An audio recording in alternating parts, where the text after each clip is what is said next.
Hello ಮಕ್ಕಳೇ, ಏನು ಮಾಡ್ತಾ ಇದ್ದೀರಾ? ಓದ್ತಾ ಇದ್ದೀರಾ? ಓಕೆ. ನೀವು ಯಾವಾಗಲೂ ನನಗೆ ಕೇಳ್ತಾ ಇದ್ರಲ್ವಾ, ಮ್ಯಾಮ್ ಇಂಪಾರ್ಟೆಂಟ್ ಕವಿಕೃತಿ ಪರಿಚಯ ಹೇಳಿ, ಇಂಪಾರ್ಟೆಂಟ್ ಕವಿಕೃತಿ ಪರಿಚಯ ಹೇಳಿ ಅಂತ ಹೇಳ್ತಾ ಇದ್ರಲ್ವಾ. ಈಗ ನೋಡಿ, ತುಂಬ ತುಂಬ ಇಂಪಾರ್ಟೆಂಟ್ ಆಗಿರೋಂಥ ನಾನು ಕುವೆಂಪು ಅವರ ಕವಿಕೃತಿ ಪರಿಚಯವನ್ನು ಹೇಳ್ತಾ ಇದ್ದೀನಿ. ಯಾಕಪ್ಪ ಅಂತ ಹೇಳಿದ್ರೆ, ಇದು ಫಸ್ಟ್ ಲ್ಯಾಂಗ್ವೇಜ್ ಮಕ್ಕಳಿಗೂ ಇದೆ, ಸೆಕೆಂಡ್ ಲ್ಯಾಂಗ್ವೇಜ್ ಮಕ್ಕಳಿಗೂ ಇದೆ. ನಿಮಗೆ ಗೊತ್ತಿದೆ, ಫಸ್ಟ್ ಲ್ಯಾಂಗ್ವೇಜ್ ಮಕ್ಕಳಿಗೆ ಹಸುರು ಅನ್ನೋಂಥ ಪದ್ಯವನ್ನು, ಮತ್ತು ಸೆಕೆಂಡ್ ಲ್ಯಾಂಗ್ವೇಜ್ ಮಕ್ಕಳಿಗೆ ನನ್ನ ಗೋಪಾಲ ಅನ್ನೋಂಥ ಗದ್ಯ ಭಾಗದಲ್ಲಿ ಕುವೆಂಪು ಅವ್ರದ್ದು ಕವಿಕೃತಿ ಪರಿಚಯ ಇದೆ. ಯಾಕಂದರೆ ಅವರು ಬರೆದಿರ್ತಕ್ಕಂಥದ್ದು ನನ್ನ ಗೋಪಾಲ ಅನ್ನೋದು ನಾಟಕ ಇದೆ, ಮತ್ತು ಹಸುರು ಅನ್ನೋ ಪದ್ಯನೂ ಕೂಡ ಕುವೆಂಪು ಅವರು ಬರೆದಿದ್ದಾರೆ. ಹಾಗಿದ್ರೆ ಅವರನ್ನು ಏನಂತ ಹೇಳ್ತೀವಿ? ರಸ ಋಷಿ ಅಂತ ಹೇಳ್ತೀವಿ, ರಾಷ್ಟ್ರಕವಿ ಅಂತ ಹೇಳ್ತೀವಿ.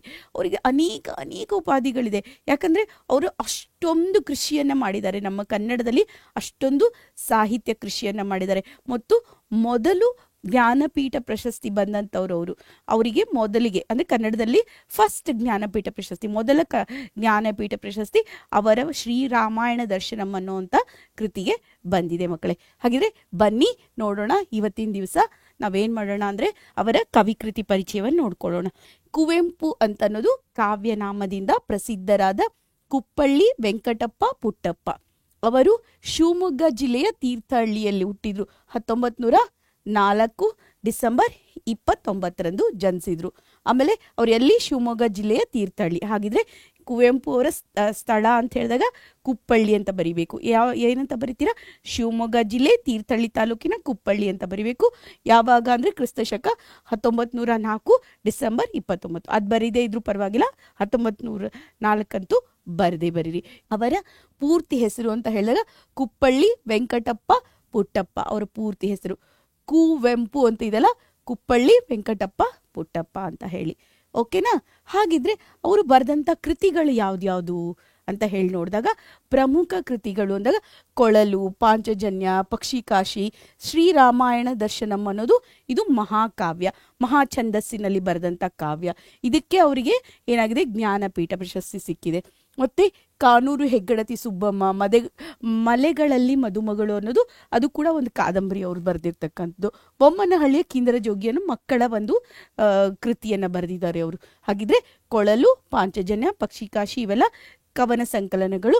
ಇಲ್ಲಿ ಕಾನೂರು ಹೆಗ್ಗಡತಿ ಸುಬ್ಬಮ್ಮ, ಮಲೆಗಳಲ್ಲಿ ಮದುಮಗಳು ಮತ್ತು ಬೊಮ್ಮನಹಳ್ಳಿಯ ಕಿಂದರ ಜೋಗಿ ಅನ್ನೋದು ಮಕ್ಕಳ ಒಂದು ಕೃತಿಯಾಗಿದೆ ಮಕ್ಕಳೇ. ಶ್ರೀರಾಮಾಯಣ ದರ್ಶನಂ ಅನ್ನೋದು ಅವರಿಗೆ ಜ್ಞಾನಪೀಠ ಪ್ರಶಸ್ತಿ ಬಂದಂಥ ಕೃತಿಯಾಗಿದೆ ಮಕ್ಕಳೇ. ಹಾಗಿದ್ರೆ ಅವರಿಗೆ ಮತ್ಯಾವ್ಯಾವ ಕೃತಿಗಳನ್ನು ಬರೆದಿದ್ದಾರೆ? ನೆನಪಿನ ದೋಣಿಯಲ್ಲಿ, ಇದು ಅವರ ಆತ್ಮಚರಿತೆಯಾಗಿದೆ. ಆತ್ಮಕಥನ, ಆತ್ಮಚರಿತೆ ಅಂತ ಹೇಳ್ತೀವಲ್ಲ, ಅದಾಗಿದೆ. ಮತ್ತು ದೇವರು ಮತ್ತು ಇತರ ಕಥೆಗಳು, ಸನ್ಯಾಸಿ ಮತ್ತು ಇತರ ಕಥೆಗಳು, ಜಲಗಾರ, ಬೆರಳಿಗೆ ಕೊರಳು ಅನ್ನೋದು ನಾಟಕ ಅವ್ರು ಬರೆದಂಥದ್ದು, ಯಮನ ಸೋಲು ಅನ್ನೋದು ನಾಟಕ, ತಪೋನಂದನ ಅನ್ನೋದು ಕೂಡ ಅವ್ರದ್ದೊಂದು ಕೃತಿಯಾಗಿದೆ. ಹಾಗಿದ್ರೆ ಇವೆಲ್ಲ ಕೃತಿಗಳನ್ನ ನೆನ್ಪಿಟ್ಕೊಳ್ಳಿ, ಯಾಕಂದರೆ ತುಂಬ ತುಂಬ ಇಂಪಾರ್ಟೆಂಟ್ ಅಲ್ವಾ, ಅದಕ್ಕೋಸ್ಕರ. ಸರಿನಾ ಮಕ್ಕಳೇ? ಹಾಗಿದ್ರೆ ಅವರಿಗೆ ಸಂದಂಥ ಪ್ರಶಸ್ತಿಗಳು ಯಾವುದು ಅಂತ ಹೇಳಿದಾಗ, ಕೇಂದ್ರ ಸಾಹಿತ್ಯ ಅಕಾಡೆಮಿ ಪ್ರಶಸ್ತಿ, ಮತ್ತು ಅವರಿಗೆ ಭಾರತೀಯ ಜ್ಞಾನಪೀಠ ಪ್ರಶಸ್ತಿ, ಪಂಪ ಪ್ರಶಸ್ತಿ, ರಾಷ್ಟ್ರಕವಿ ಪ್ರಶಸ್ತಿ, ಕರ್ನಾಟಕ ರತ್ನ ಪ್ರಶಸ್ತಿ, ಪದ್ಮಶ್ರೀ ಪ್ರಶಸ್ತಿ, ಇವೆಲ್ಲನೂ ಬರೀರಿ ಮಕ್ಕಳೇ. ಒಂದು 6 ಬರೆದ್ರೆ ಸಾಕು. ಹಾಗಿದ್ರೆ ಇದು ಎಲ್ಲಾನು ಏನಪ್ಪ ಹೀಗೆ ಪಾಯಿಂಟಲ್ಲಿ ಬರಿಬೇಕಾ ಅಂತ ಹೇಳಿ ಕ್ವಶನ್ ಇರುತ್ತೆ ನಿಮಗೆ. ಪಾಯಿಂಟಲ್ಲಿ ಬರಿಬೇಡಿ ಮಕ್ಕಳೇ, ಅದಕ್ಕೆ ಮಾರ್ಕ್ಸ್ ಬರಲ್ಲ.